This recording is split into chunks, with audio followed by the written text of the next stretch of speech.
But what happens is that there comes a point, and research is telling us that kids are not enjoying sports for the sake of enjoying them. So several studies have taken a look at kids right around 5th and 6th grade, and that's when they start turning from really liking doing what they're doing and enjoying being on the teams to feeling like it's a little bit more of a chore, to feeling like it's a little bit more of resume building, and feeling like, well, I'm not doing this the way that I want to do it. And so we need to think about why is that shift happening, and why is it that for them it's not really bringing the psychological, mental health, and well-being aspect of it, but it's actually bringing about more stress. Just to give a little bit of background, I've got 3 kids. I've got a 9-year-old, a 11-year-old, and a 13-year-old, all involved in sports in some way or another.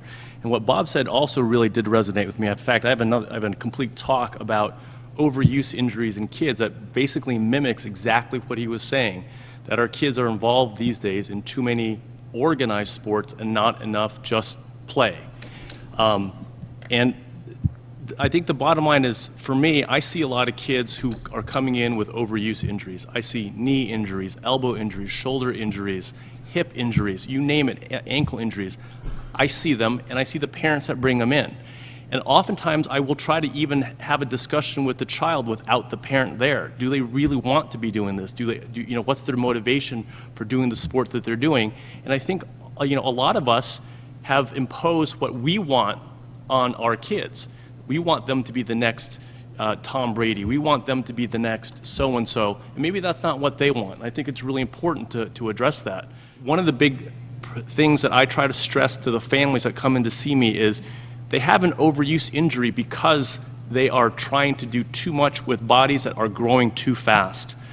Kids have a growth plate, and they have, and what ends up happening is the muscles that they are trying to develop are stronger than the bones, when you're growing. And so what ends up happening is, if you start doing a repetitive activity over and over and over again, i.e. throwing a baseball, you start putting traction on the bones, and you actually can literally affect the growth of the bones in your body, at your knees, at your shoulder, at your hips, to detrimental levels in the future when they're 30 or 40 years old. And what happens is, this happens in kids who are playing sports year-round. And I mean the same sport. I mean sports specializations.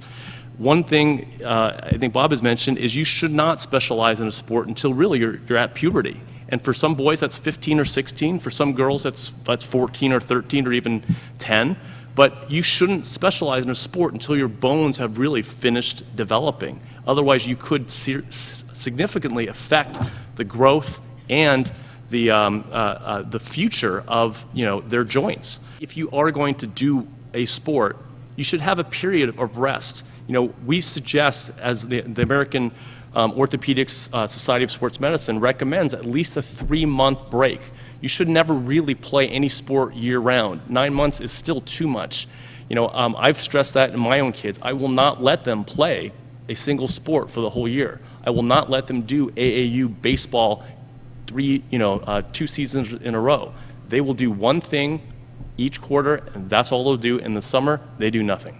I just feel like today that the kids are just doing too much. Too many seasons are overlapping. I've got kids not coming out for basketball at the high school because their club coach, whatever it be, baseball, soccer, whatever it is telling them that they can't or they're going to have to miss, and it's putting them in tough spots. And I want athletes to just be athletes. You play the sport that you played in the season, and you move on to the next sport the following season. And then maybe in the summer it can overlap if you're at the high school level where you might have a captain's practice here and that. But when I drive around town in my car and I see kids playing in the driveway, 3-on-3 hoops, or 1-on-1, or 2-on-2, or 1-on-0, I get out of my car and I toss them a T-shirt, and they're like, "Who are you?" I says, "You know what? What you're doing right now is a lost art. This is what we used to do." And some of my best moves that I ever had were me, myself, playing against myself in the alley. And every time I did it, I never lost. Dead serious. Fake left, go right bank, going up against Wilt Chamberlain. 1 second left on the shot, on the clock. I shoot it. I miss it, but I got fouled. Now I got Now I got 3 to make 2, the old 3 to make 2. Missed the first, I still got 2 more. I always won. It's a lost art. So when I'm driving around town, if I see kids playing in the driveway, I toss them a t-shirt, Wellesley basketball. So I think we can get back. I really do. Or I hope we do. I got a chance to play in a Pro-Am golf event, and I play golf like once or twice a year. I had to find my clubs, and I went, and this guy was a pro. I thought it was great. I was hitting these unbelievable shots, and after, he said something to me. He said, if I, the thing with golf now, it's my job. Like, it's if I have one bad shot, it bothers me all day. I was like, if I have one good shot, I'm thrilled all day. So, and then that's what happens when people specialize. Like, you're not trying to be evil to your 9-year-old, but the minute you're really trying to push them to get, better and better, and you're going to put them in situations with coaches who are sort of, that's their mandate, is to make the kid the best player he can make them in kind of a short period of time.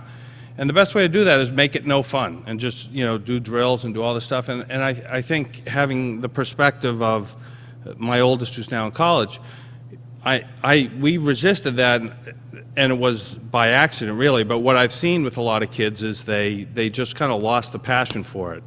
And where it helped them a lot to specialize in the beginning, by the 13 or 14 or 15, they were so burnt out and just, they wanted to do anything else. And Nadja mentioned that, where her patients are not doing it for themselves. And, the simple part of it is make it fun. And if they're smiling and laughing, whether they win or lose 2 seconds after the game, that's sort of the best thing for me. So I think we have to be very mindful to give kids the kind of skills that they need.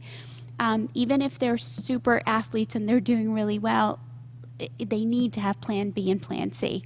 And so I think the kids that don't have that and then all of a sudden find themselves lost are the ones that do worse long term.